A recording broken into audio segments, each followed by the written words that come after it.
com Jesus. Onde estiver tu, estarás comigo, na suave emoção do terno carinho, no olhar que revela o bom amigo que sempre me segue pelo caminho. A tua imagem na minha lembrança transcende a dor, medo, a solidão e acende no peito a esperança que sustenta a alma na sua aprovação. Não seguir sozinho é a minha certeza de que em teus braços se vai a tristeza e poderei alçar em paz para a luz. É assim que me sinto, feliz e amparado, com o coração cada vez mais amado, sob os auspícios do Mestre Jesus.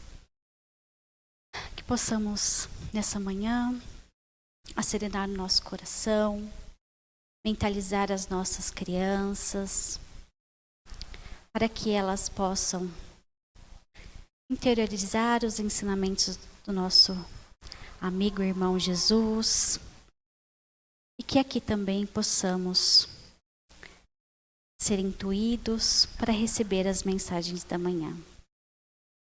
Se conosco, Senhor, hoje e sempre, que assim seja.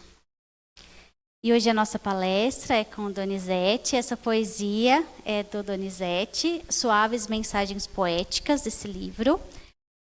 Tem os livros ali na biblioteca e ali atrás, os livros de autoria dele.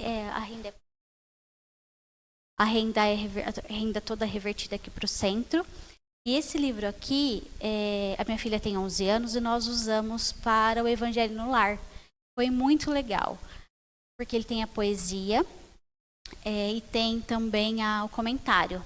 Então, aí a gente lê a poesia, o comentário, depois comentávamos. Então, é um livro muito bom para o Evangelho no Lar, assim como Terapia da Paz também, né? Então, para quem não conhece, o Donizete é diretor aqui da casa, diretor de doutrina, trabalhador, palestrante e meu sogro. Bom dia a todos.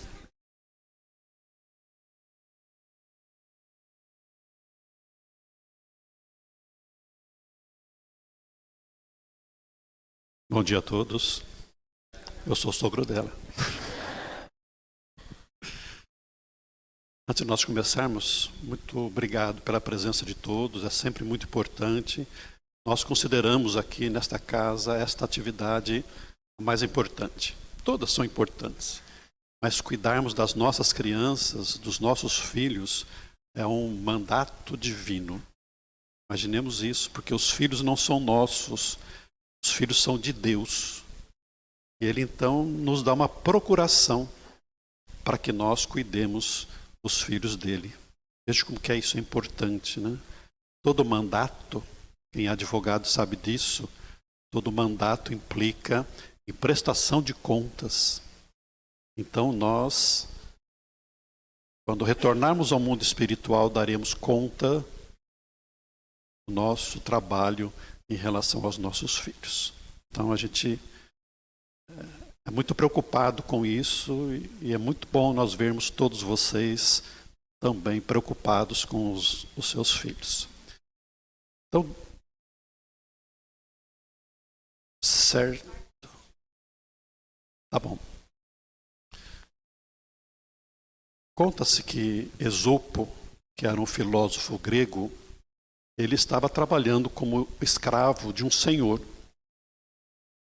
como cozinheiro. E certo dia, o Senhor disse a ele: Esopo, hoje eu quero que você faça para mim o melhor prato que você sabe fazer. Ele disse: pois não, Senhor. E aí, na hora do almoço, ele trouxe uma vasilha, colocou sobre a mesa. O Senhor tirou a tampa e olhou e disse: o que é isso, Esopo? Ele disse: é uma sopa de língua. Ele falou: mas sopa de língua, esse é o melhor prato que você pode fazer? É, Senhor, porque a língua, ela nos permite falar coisas boas, ajudar as pessoas, educar, esclarecer. iluminar as mentes, os corações das criaturas. Fazer com que haja um progresso, um crescimento das pessoas, do espírito e da sociedade.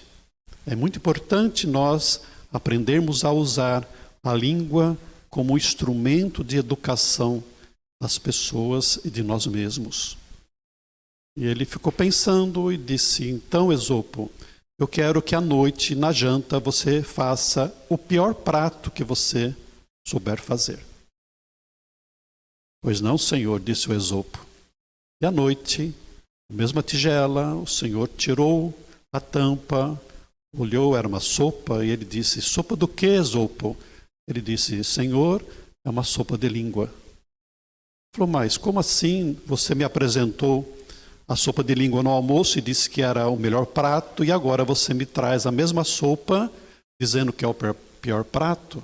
Então, senhor, com a língua nós também podemos ferir, magoar, destruir, diminuir as pessoas, criar conflitos, criar guerras através das nossas palavras. O senhor ficou pensando na sabedoria daquele grego filósofo e diante da sua sabedoria lhe deu a liberdade.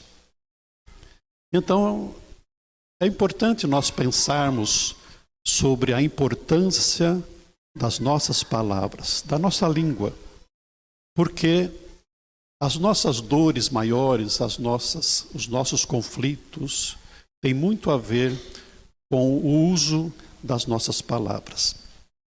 É preciso nós aprendermos a falar, a nos comunicar com o próximo, a expressar os nossos sentimentos, as nossas emoções, de maneira que nós tenhamos uma relação com o próximo, especialmente na nossa família, de maneira assertiva, de maneira clara, para que a nossa palavra realmente seja construtiva.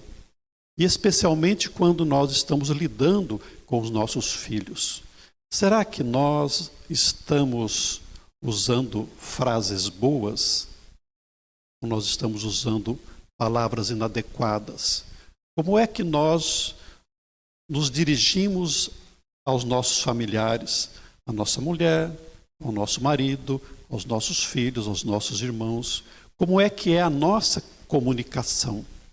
A nossa palavra, ela é realmente construtiva ou é uma espada que fere? E como nós ficamos ofendidos pelas palavras que são ditas a nós? E como nós ofendemos as pessoas com as nossas palavras?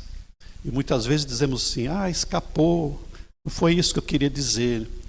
Mas as palavras são como flechas que nós soltamos, não tem como pegar de volta. Atiramos a flecha, atiramos a palavra e ela vai e alcança aquele que nos ouve para ferir ou para engrandecer. Então é muito importante nós aprendermos a usar as nossas palavras. Palavras corretas, com significados corretos, daí adquirir cultura, educação, para que a minha palavra expresse exatamente aquilo que vai no meu coração, aquilo que eu estou querendo dizer. Porque às vezes eu não consigo me expressar corretamente. E a cultura, a leitura, a educação é que vai me permitir usar a palavra, expressando o pensamento de maneira correta. Há muitas frases que nós não devíamos dizer e que nós dizemos.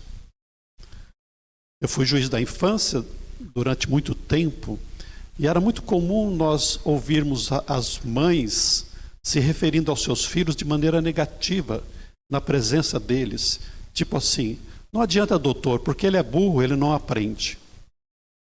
Então vejamos que força que tem a palavra de uma mãe em relação a um filho.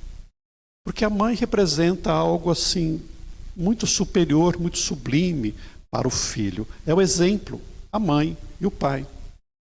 Então, a maneira como nós lidamos com os nossos filhos, o que nós dizemos para eles marca muitas vezes para sempre, diminuindo o filho, né? Baixando a sua autoestima, não permitindo que ele realmente cresça com os seus potenciais, com os seus valores. Não sei se vocês já ouviram falar sobre os 3 crivos ou as 3 peneiras. Já? Não? É. Então, atribui-se essa história ao Sócrates, mas outros já contaram essa história também. São 3 fatores que nós deveremos levar em conta para analisar tudo aquilo que nós vamos falar ou tudo aquilo que nós vamos ouvir. A primeira delas é verdade. Ou seja, o que nós vamos dizer para o próximo é verdade? Eu vi com meus próprios olhos, eu tenho provas de que realmente é aquilo que aconteceu.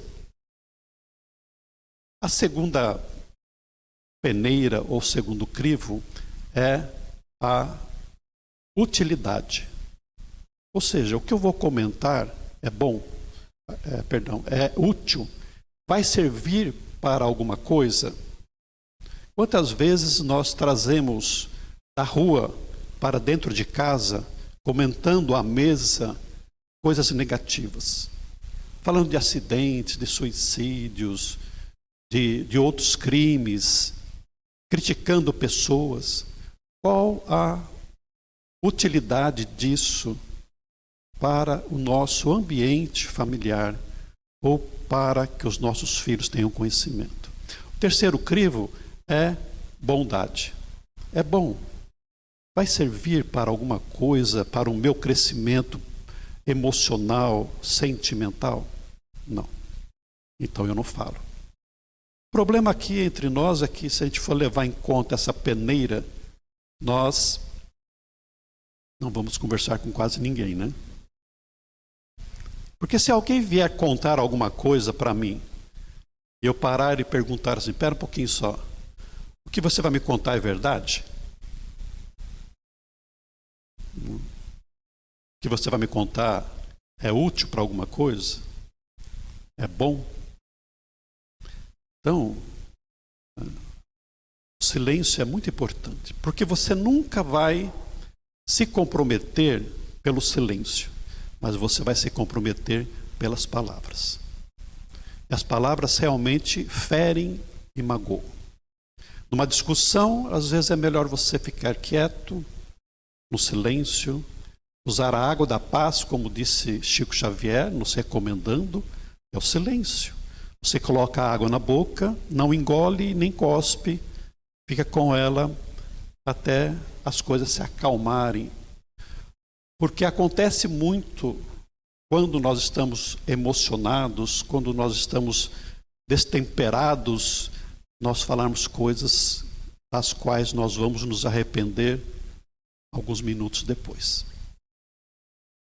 Então, encontrar esse equilíbrio é a nossa busca, é o nosso processo evolutivo, para que a nossa vida seja uma vida de paz, de serenidade, sem que a gente prejudique o nosso semelhante, sem que a gente crie mais conflitos, sem que para que a gente ajude o nosso filho, os nossos companheiros, aqueles que convivem conosco, a ter também um crescimento espiritual.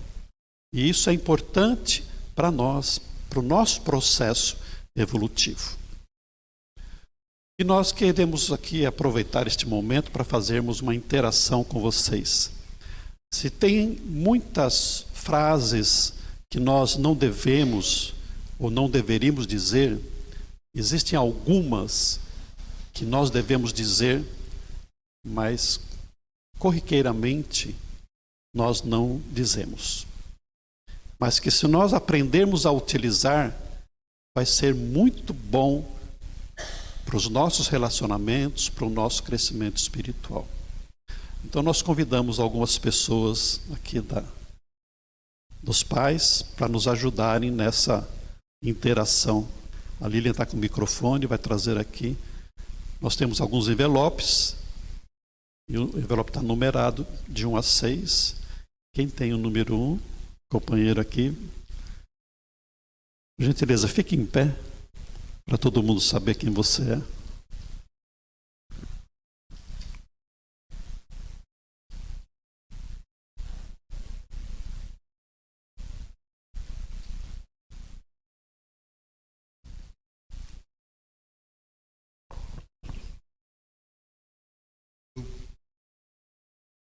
Pois não, pode ler a frase para nós, por favor?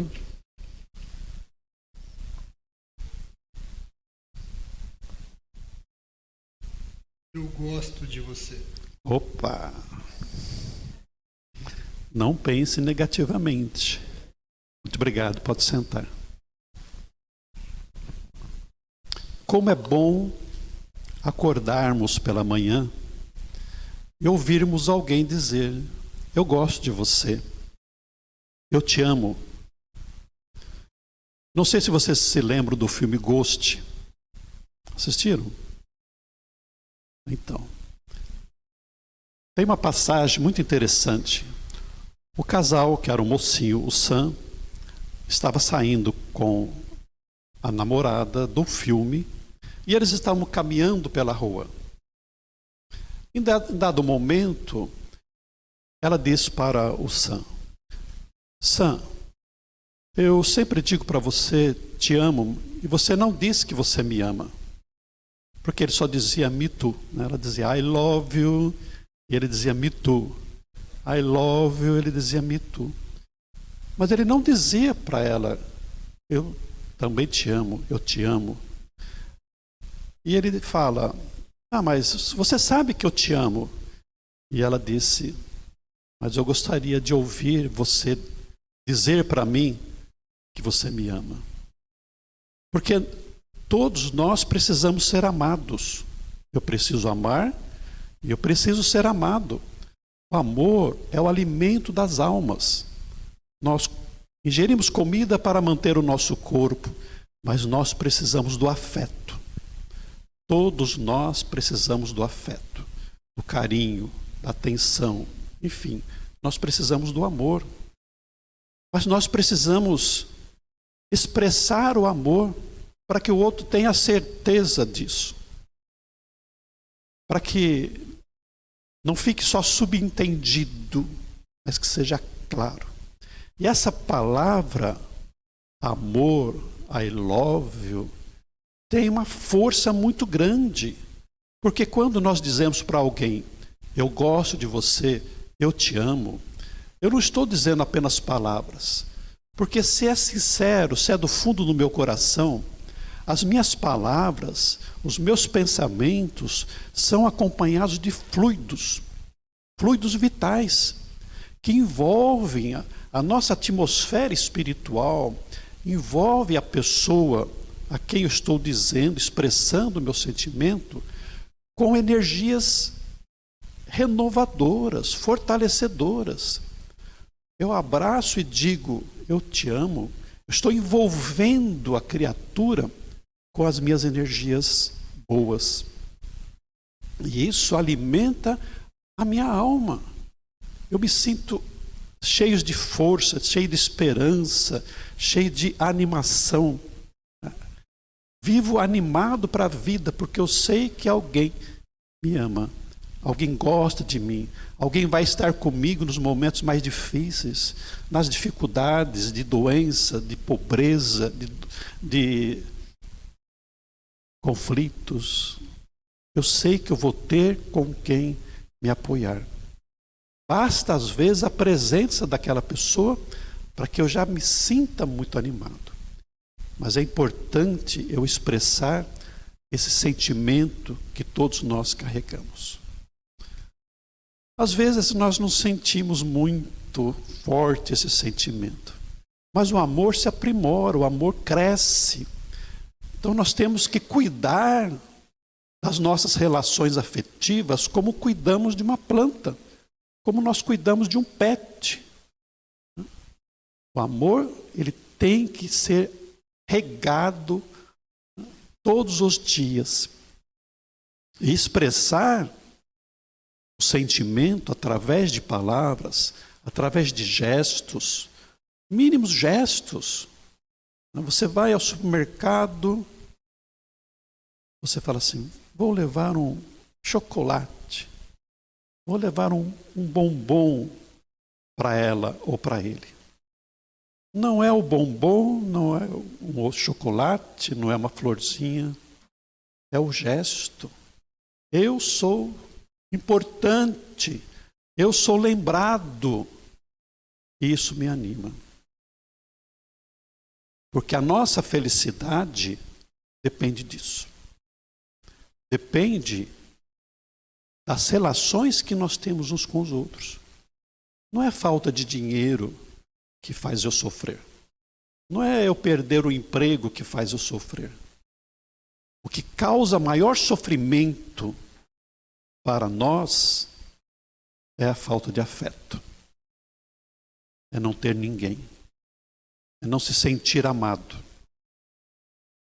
Então dizer, eu gosto de você, eu te amo, é uma expressão que nós devemos dizer todos os dias. Porque se eu digo para alguém, eu te amo, significa que eu não estou com raiva, que eu estou bem. Os problemas começam a acontecer nas nossas relações familiares quando nós deixamos de expressar o que nós sentimos. Vou sair, te amo, beijo. Chegou? Oi, te amo. Parece bobagem, parece repetição. Para que falar tanto disso? Mas é importante, porque quando eu digo, é porque está tudo ok. Está tudo bem. Parei de conversar, parei de expressar, atenção. Tem alguma coisa errada. A plantinha está morrendo. E antes que a plantinha morra, cuide, regue, adube. Especialmente com os nossos filhos. Os filhos que se sentem amados são mais seguros, são mais determinados, têm uma autoestima mais elevada. Então é preciso dizer para o filho. Nós somos uma geração diferente, os nossos pais não diziam isso para nós. Eu acho que quem tem mais idade pode dizer isso. Os meus pais não diziam. A gente compreende porque era um outro momento da história. Mas nós precisamos inverter essa situação. Dizer para o filho, crescer. Eles precisam crescer se sentindo amados. E amar não é dar tudo, não é facilitar, é educar, muitas vezes com energia, que também é a expressão do amor. Então, a proposta é, a partir de hoje, começar a dizer, eu gosto de você, eu te amo, eu te adoro, você é uma maravilha, eu te admiro, que bom que é viver com você, você me faz bem. Combinado? Então, comecem a cobrar do outro semana que vem. Segunda-feira. Muito bem, agora nós temos a segunda pergunta.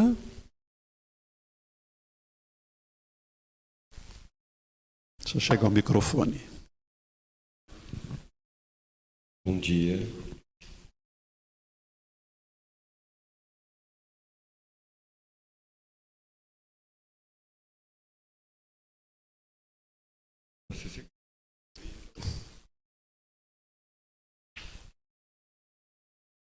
Posso ajudar você? Posso ajudar em alguma coisa? Pode. Vem aqui terminar a palestra para mim.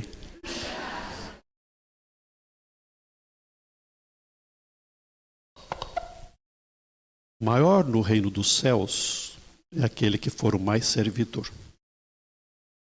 Na última ceia, tem aquela passagem em que Jesus pega uma bacia de água e vai lavar os pés do Pedro. Senhor, como assim? O Senhor vai lavar os meus pés? Não, Pedro. Se eu não lavar os teus pés, você não poderá ter comunhão comigo perante Deus. Então o Senhor me lava inteiro. O maior no reino dos céus é aquele que for o maior servidor. Há um problema muito sério nos tempos atuais, que é a indiferença. É o egoísmo ainda. Eu não me preocupar com o que está acontecendo com aqueles ao meu redor. Ou seja, o meu próximo. Eu devo ser um prestador de serviço ao próximo. A começar pela minha família. Ensinando os meus filhos a serem também prestadores de serviços. E perguntarem, né? Mãe, eu posso ajudar em alguma coisa? Pai, eu posso ajudar em alguma coisa? Mas eu tenho que ser assim também. Eu tenho que ser um servidor. Quando os Espíritos falam para Kardec sobre os objetivos da encarnação, eles apresentam 2 objetivos. O primeiro é a nossa evolução, é o nosso crescimento espiritual. O segundo é nós nos tornarmos criadores da sociedade, servidores da sociedade, o progresso da sociedade. Então, nós não podemos viver só para nós. Nós temos que ajudar também a sociedade no seu progresso espiritual. Aqueles que convivem conosco dependem de nós. E nós não temos todos os valores, todas as habilidades, todas as qualidades. Então, quando nós percebemos alguém em dificuldade, sobrecarregado, posso ajudar em alguma coisa? Há uma fala muito comum entre os maridos, né? Eu vou para casa porque eu tenho que ajudar a minha mulher. É um pensamento antiquado no sentido de que a dona de casa é a mulher. Quem faz o serviço de casa, quem cuida dos filhos, é a mulher. Mas essa ideia tem que ser revertida, especialmente para nós espíritas. Cuidado com a família, com o lar, é de ambos, é de todo mundo, de todos que vivem no lar. Então não é ajudar a mulher a fazer alguma coisa, é eu fazer a minha parte, é eu dividir com todos as atribuições do lar. Para que isso seja também transferido para as crianças, para os filhos. Então, a mãe faz tudo e o filho fica sentado na televisão, o pai do lado assistindo televisão e a mãe cuidando da casa. Essa é uma ideia que normalmente, né, se vê por aí ainda. Então, quem está sobrecarregada? A mulher, que trabalha fora de casa, normalmente, e ainda tem as coisas do lar para fazer. Nós que somos espíritos, aprendemos isso na doutrina espírita. Que o sexo não existe para o espírito. Nós podemos reencarnar como homem ou podemos reencarnar como mulher. Se somos homem hoje, podemos ter sido mulher ou seremos mulher numa outra oportunidade. Isso é muito bom para os machistas, né? Porque pode esperar que se você é machista hoje, logo, logo você vai ser mulher para aprender como é que se vive como mulher. Então nós temos que ter essa participação familiar, ativa e social no nosso trabalho. Eu já fiz a minha parte, o problema é do outro cumprir o serviço dele. Não. Se nós pudermos colaborar, se nós podemos ajudar, espontaneamente, melhor para nós. Porque nós vamos crescer em espírito, nós vamos ganhar simpatia, nós vamos ganhar gratidão. E o que abre portas no céu é o QI. Sabe o que é QI? Não é quociente de inteligência, não é quem indica mesmo. Mas tem isso no céu? Tem. É intercessão. E sabe o que faz a intercessão no plano espiritual? Amizade. De onde surge a amizade? Do serviço, da gratidão que o serviço nos propicia. Então é preciso, pelo nosso trabalho, pela nossa dedicação, pela nossa entrega espontânea em favor do próximo, conquistarmos corações, conquistarmos amigos. Porque é isso que vai nos ajudar no plano espiritual. É quem vai lá, muitas vezes, nos receber na hora da desencarnação. Se eu tenho amigos, são eles que vão me receber. Se eu tenho inimigos, são eles que vão me receber. Quem é que vocês querem? O que nós estamos fazendo para conquistar amigos? Estamos lavando os pés dos outros, como Jesus fez? É uma perguntinha que nós temos que fazer agora. Porque a nossa desencarnação depende do que nós estamos fazendo hoje. A boa morte ou a boa desencarnação depende de uma boa vida. E os espíritos voltam pela mediunidade para dizer aqui qual é ou qual foi a minha situação depois da morte. Leiam o livro Céu e Inferno, que este ano completa 160 anos. Na segunda parte, os espíritos trouxeram mensagens sobre a situação deles, feliz ou infeliz, depois da morte. Pela maneira como viveram aqui. Então, colocar-se à disposição do próximo, ser um servidor, é muito importante ao nosso crescimento espiritual, à nossa felicidade. Quem tem a pergunta número 3, por favor? Espera chegar o microfone.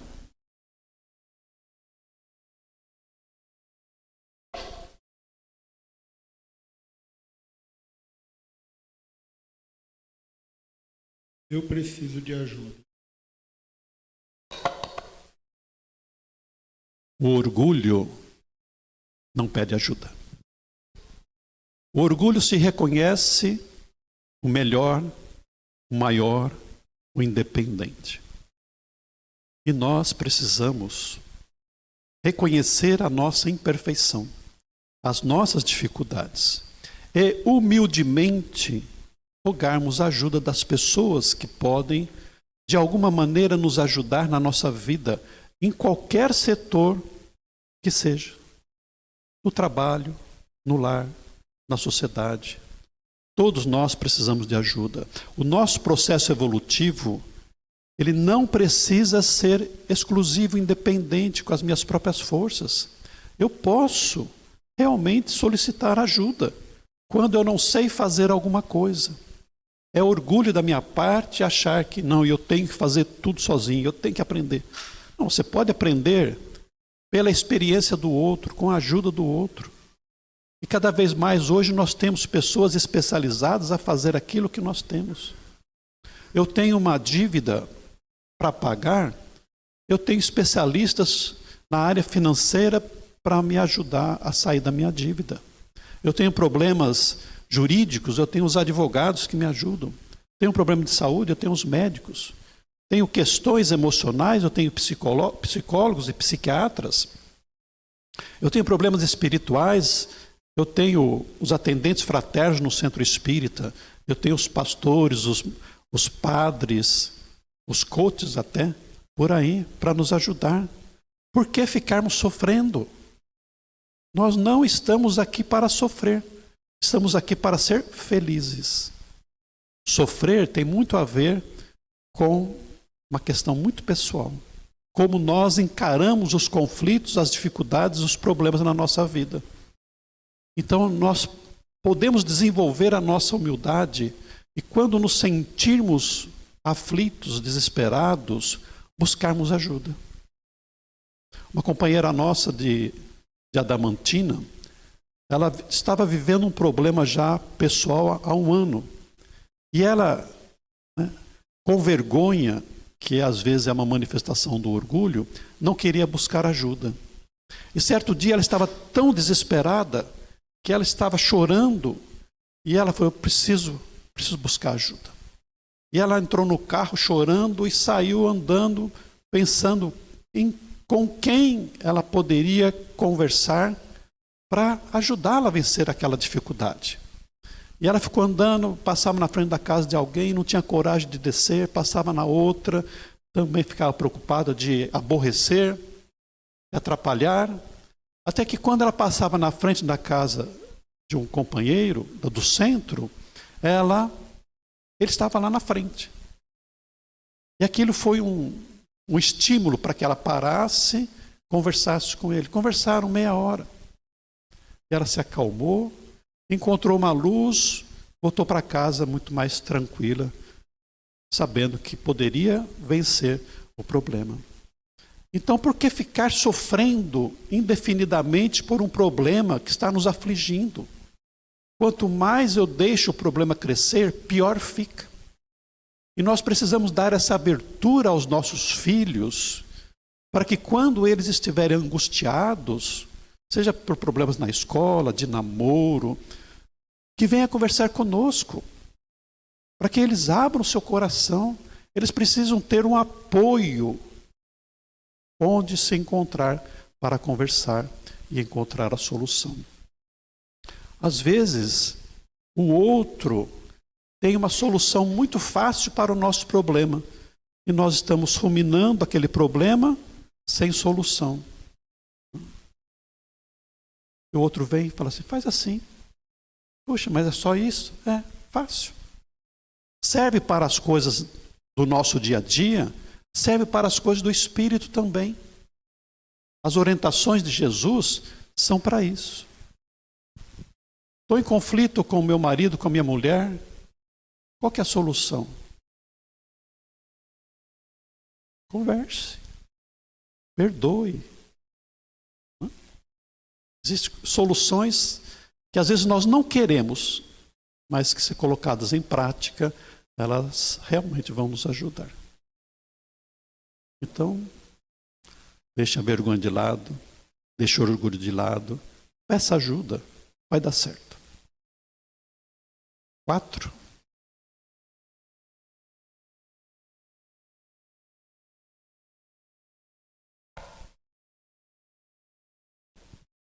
Me perdoe.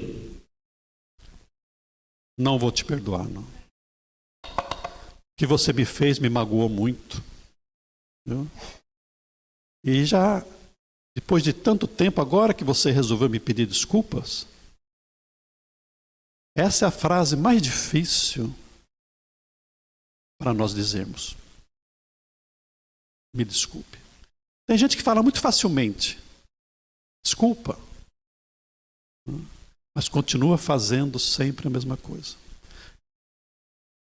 Pisa no pé, pede desculpa. Pisa no pé e pede desculpa. É cara de pau. Não é? Não quer mudar. Não quer crescer. Não quer resolver problemas. Mas nós, que aprendemos com Jesus, que nós devemos perdoar as ofensas 70 vezes, 7 vezes. 490 vezes.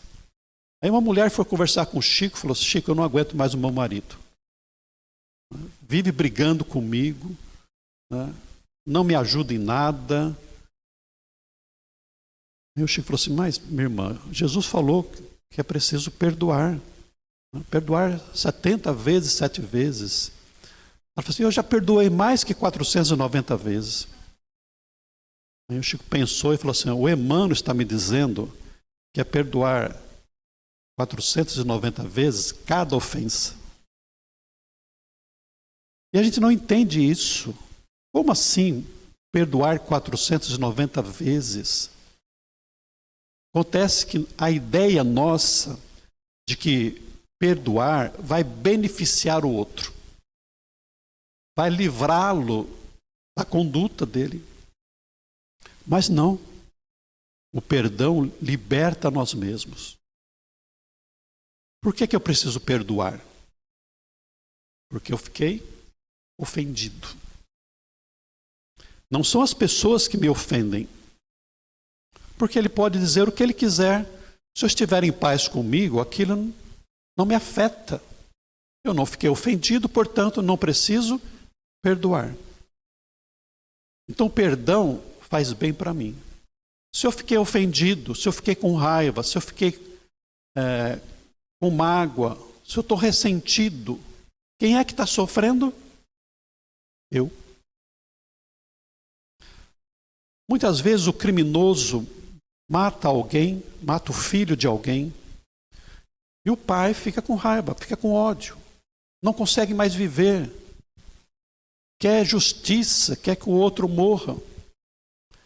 Aí você vai ver o bandido, o criminoso, o assassino, o cruel, ele está na penitenciária dormindo tranquilamente. Ele nem lembra que matou alguém, porque a consciência dele ainda está embrutecida. Mas eu, cujo filho foi morto, não durmo direito nenhuma noite e vivo corroído pela raiva, pelo ódio.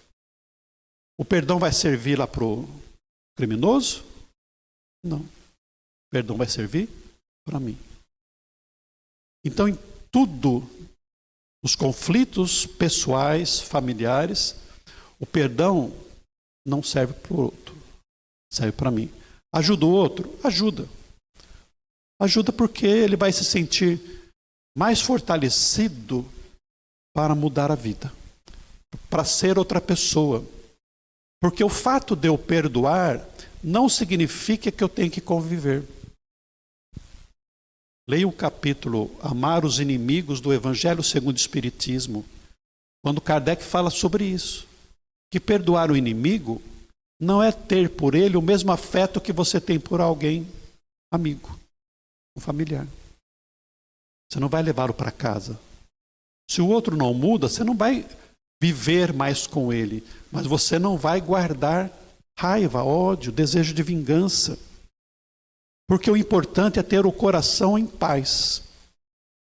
E só o perdão devolve essa paz para o nosso coração. Então, nos relacionamentos familiares, se eu não me valer da desculpa e do perdão ao outro, não há como nós convivermos em paz. Não há como nós crescermos. Por quê? Porque nós somos imperfeitos. Por mais amor que nós tenhamos pelo outro, nós não somos perfeitos. Às vezes uma palavra inadequada, uma atitude infeliz vai acontecer. E então nós precisamos juntos, isso não é uma atitude unilateral. Juntos nós vamos procurar o entendimento, nos desculpando nasquelas coisas que são capazes de ajudar a nossa convivência num relacionamento mais fraternal. Então, se utilizar dessa expressão, me desculpe, é importante. E basta ela para que as coisas mudem totalmente. Porque se eu sou o causador de um mal-estar familiar com a companheira, eu tenho que ter a iniciativa de chegar, pisei na bola, você me desculpe. E às vezes por bobagem nós ficamos aí virados, né? Hoje você vai dormir no sofá. Né? Uma semana sem conversar, dormindo de costas, ou com o filho, né? Sem conversar, distantes um do outro.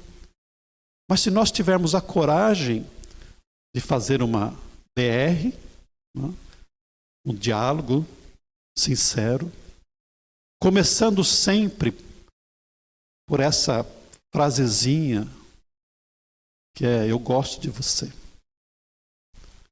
As nossas conversas de esclarecimento, a discussão do nosso relacionamento deve começar por essa frase: eu gosto de você. Eu te amo, mas não gostei do que você fez. Porque eu posso dizer o que eu sinto. Eu posso dizer não, eu posso dizer que eu não gosto do que você faz. Mas eu tenho que colocar acima de tudo o meu sentimento afetivo, que é eu te amo. Eu te amo para o filho, para o marido, para a mulher. Para quê? Para que ele sinta que o problema não é ele em si. O problema é a atitude, é o que ele fez ou é o que ele faz. Na justiça, nós aprendemos muito isso. Porque quando nós vamos julgar um processo criminal, nós não julgamos o criminoso. Nós julgamos o ato ilícito, o crime que ele possivelmente cometeu. Diferente. Então, quando eu vou analisar, vou conversar com alguém em casa ou em qualquer lugar, eu tenho que colocar o sentimento amoroso acima de tudo. Porque é isso que Deus faz conosco. Deus nos ama. E Ele analisa os nossos atos. Porque Ele sabe que nós vamos nos tornar melhores. O erro pode ser crescimento espiritual. Caímos, levantamos. Todos nós vamos evoluir.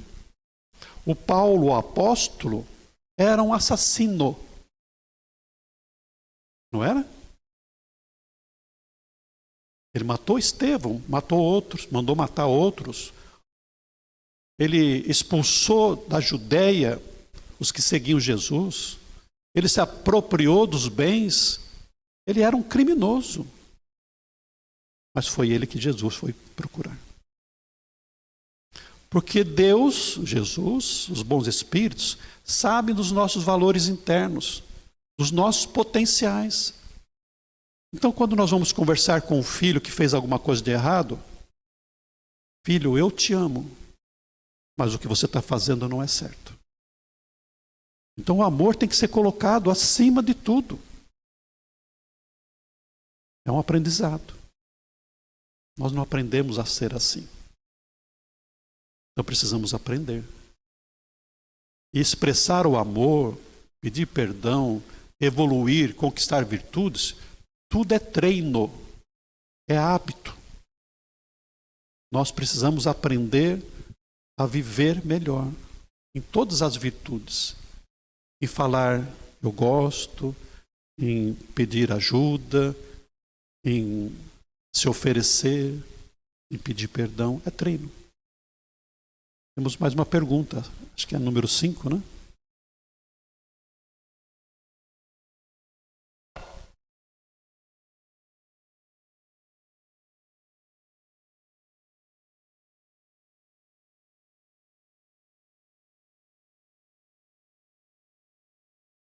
Ai, obrigado. Coloquei essa camisa verde aqui, chamativa, para que eu ficasse bonito. E alguém dissesse para mim, puxa, você está bem hoje. Então, muitas vezes, nós fazemos as coisas para agradar as pessoas. Para agradar a nós, para ficarmos bem. Mas nós gostamos que sejamos percebidos pelos outros. Faz parte das nossas necessidades. A mulher vai lá na cabeleireira, fica 3 horas, né, pintando o cabelo, o secador, aquelas tinturas, tudo lá, sofrendo. Chega em casa e o marido não reconhece. Não percebe nenhuma diferença. Para quem que ela se arrumou? Ela se arrumou para ser vista. Primeiramente pelas mulheres, né? Diz que as mulheres se vestem não para o marido, mas para as outras, né? Mas o marido ou a mulher, nós precisamos perceber os valores e como as pessoas estão se apresentando para nós. Porque faz parte da convivência, faz parte da autoestima. Nós começamos a perceber que uma pessoa está depressiva quando ela para de se cuidar. Não se veste bem, não se cuida, não se alimenta, não mais conversa.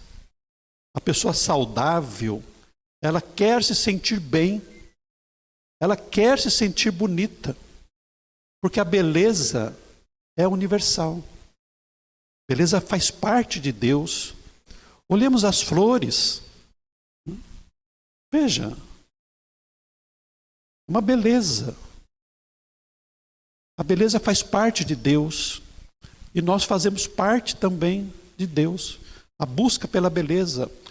Os espíritos puros são belos. E nós vamos alcançar beleza. Então, falar ao outro quando nós percebemos que está bem é importante. Para que ela se estimule a se tornar melhor cada vez mais. Às vezes, nós olhamos, encontramos alguém e falamos para ela assim: poxa, você está meio cheinho, né? Está meio gordinho. Coitado, está fazendo um regime faz 1 ano, está indo para a academia. E você fala que ele está gordinho, você desanimou. Aconteceu um fato comigo que eu aprendi. Eu ia fazer uma massagem e tinha uma secretária.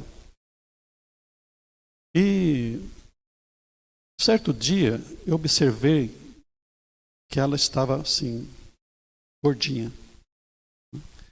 Mas era uma barriga assim, pontuda para frente. Eu falei assim: para quando que vai ser? Se tivesse um buraco, eu queria me enfiar dentro.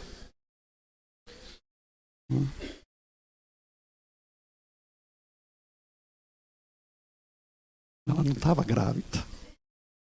Aí eu comentei com a massagista, né? Eu falei assim: eu já falei para ela, né, que ela precisa emagrecer. Mas ela engordou assim, foi engordando. A barriga de grávida pontuda, sabe? Ela engordou geral. E eu me lembrei de uma história no metrô, que tinha uma senhora meio obesa, que um casal foi lá assim: eu posso passar a mão, né? E ficou ali acarinhando. Então são cuidados que nós precisamos ter. Para que falar uma coisa negativa? Poxa, você emagreceu, poxa, você engordou, está descuidado. Se nós não pudermos elogiar para o bem-estar da pessoa, fiquemos quietos. Nós não vamos perder nada por ficar quieto. Então falemos coisas boas, elogiemos as pessoas, mesmo que não seja assim tão... Gostou do penteado, marido? Adorei, está maravilhoso. Maravilhoso. Para que as pessoas realmente possam se estimular ao crescimento. E temos uma última.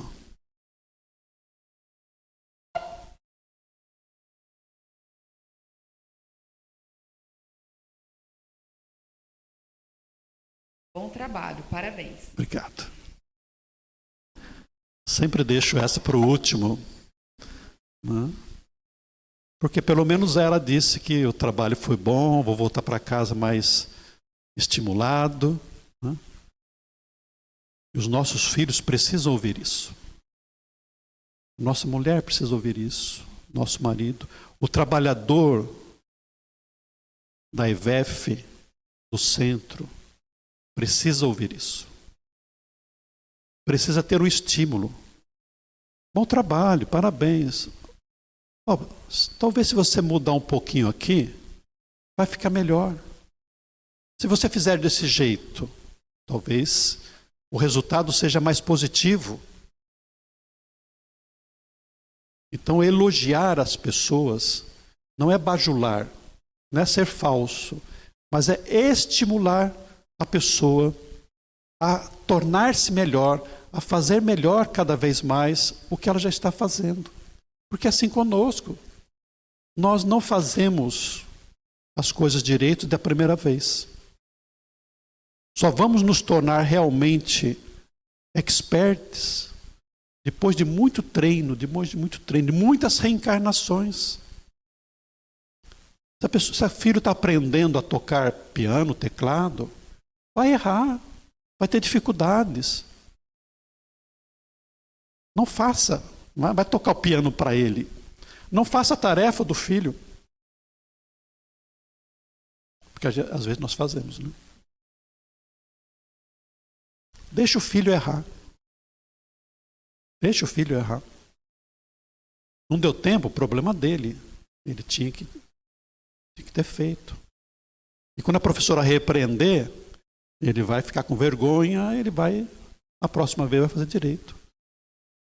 Mas para o filho não passar vergonha, meia-noite você vai lá, fazer as continhas para ele, responder, fazer a redação para ajudar o filho. Aí ele não cresce. Então nós podemos e devemos estar incentivando as pessoas a fazerem cada vez mais o que tem que fazer para o próprio crescimento espiritual. E para nós também. Como que é bom nós sabermos que estamos evoluindo. Ouvir as pessoas falando coisas boas para nós. E se é bom para nós, vamos tentar fazer para o próximo também. Muito obrigado, muita paz, bom dia para vocês.